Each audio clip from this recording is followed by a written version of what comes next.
сайн мэцхэн байгаа синхроны дүүрэх хичээлээр анаэроб амьсгал ба спиртийн эсэлтэлтийн талаар тайлбарлах болно. За энэ дээр болохоор гликолиз, пируват, лактат, этанол гэсэн ухагтгуунууд ашиглагдана. За хичээлийн сэргийн санаад эсийн амьсгал гэдэг бол ерөөсөө шин нийтлүүд энерги ялгаруулад энгийн бодис үүсгэх химийн процессыг хэлж байгаа. За тэгээд тэр үүссэн энерги нь 3 фосфорт эдений молекулд хувираад шаардлагатай үед хэрэглэгддэг. Амьсгал нь бол 2 янзын хэлбэртэй байдаг. Анаэроб буюу хүчил төрөгчгийн оролцоогүй явагддаг эсийн амьсгал, аэроб буюу хүчил төрөгчийн оролцоотой явагдаж байна. За тэгэхээр аэроб амьсгалын үед бол этилийн спирт цүүний хүчил үүсэхгүй маш их хэмжээний энерги чөлөөлнө. Анаэроб амьсгалын үед болохоор хөрөнгө мөв болон ургамлын анаэроб амьсгалаар бол этилийн спирт, амтны эсийн амьсгалаар бол цүүний хүчил үүсдэг.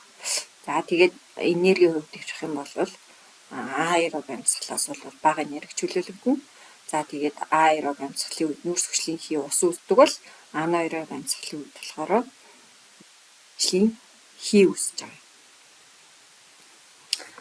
За тэгээд энэ дээр нөгөө нэг анаэроб амьсгал дээр юун дээр нь болохоор амтны нөгөө тэр эсийн цүүний хүчил үүсдэг амьсгал дээр бол нүүрс хүчлийн хий үүсэхгүй.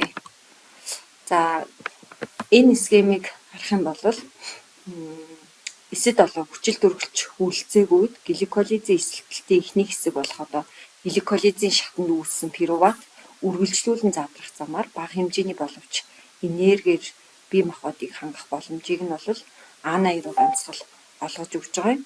За тэгээд энд болохоор гликолизийн хувьд пируват үүссэн шүү дээ, тийм. Тэгээд тэр пируватаас нь болохоор нүүрс хүчлийн хий. За одоо энэ үүсээд энэ болохоор этанол, лактат үүсэж байгаа. Энэ ферментацийг өнөөдөр тайлбарлана гэсэн үг. За нэгдүгürt нь болохоор спиртийн ферментац байгаа. За ферментац гэж ер нь юу гэсэн үг юм бэ гэхээр хүчил төрөгч ашиглахгүйгээр химийн энерги гарган авах үйл явцыг болвол хэлж байна. За тэгээд никотинамидын нуклеотидаас өөрөөр хэлбэл нөгөө электрон зөвөрлөгч гэсэн үг шүү дээ, тийм. Эндээс электронуудыг дамжуулах замаар наг дүүсгдэг ургамлуудаас тогтно. За энэ дээрээс ингээ харах юм бол глюкоз гликолизэд ороод за тэгээд эндээс нь болохоор 2 мол пируват үүсэж байгаа.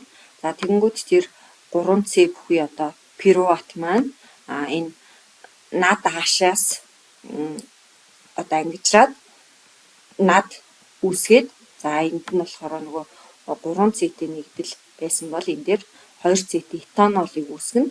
За тэгээд дээрэс нь нэмээд нүүрс хүчлийн хий ялгарч байгаа гэсэн. Тэгэхээр энэ үйл явцыг бол спиртийн ферментац гэж нэрлэдэг даа.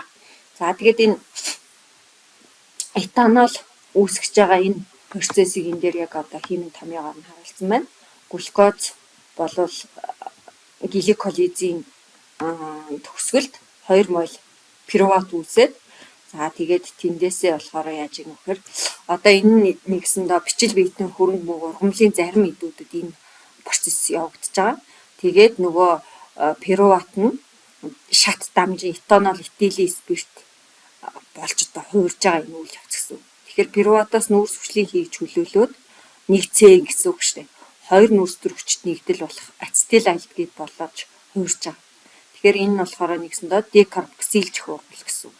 Тэгээд ацетил альдегид нь бол надаашийн одоо аашийг нь зүүрлэн ангижраад этанол үүсгэн гэсэн үг. За тэгээд үүссэн тэр над нь бол гликолиз тасралтгүй явагдах нөхцөлийг хангаж өгж байгаа гэсэн үг. Тэгээд нүүрс хүчлийн хий ялгаруулдаг тул эргэдэггүй урвал гэж үздэг.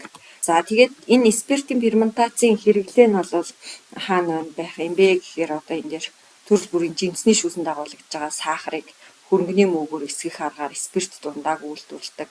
За одоо жишээлбэл арва болон улаан буданы өрөнд дагуулгдах тэр малатын хүчлийг эсгэх замаар шараа ариг үйлдвэрлэдэг байна.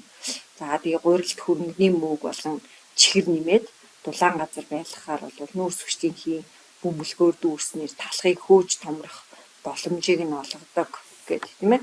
За тэгээд одоо энэ дээр йогурт янз бүрийн бяцлаг чизийг хийж юм тийм ээ. Сой соус байна, вайн, гэд гих мэтчлэнгээр бол энэ одоо хүнсний үйлдвэрлэлд бол өргөн хэрэглэдэг гэсэн үг. За тэгээд энэхүү дасгал холбоосыг багш нь оруулаад өгчин. Тэгэхээр та хэд энийг хийгээд бас өөрийнхөө мэдлэгээ шалгаж үзээрэй.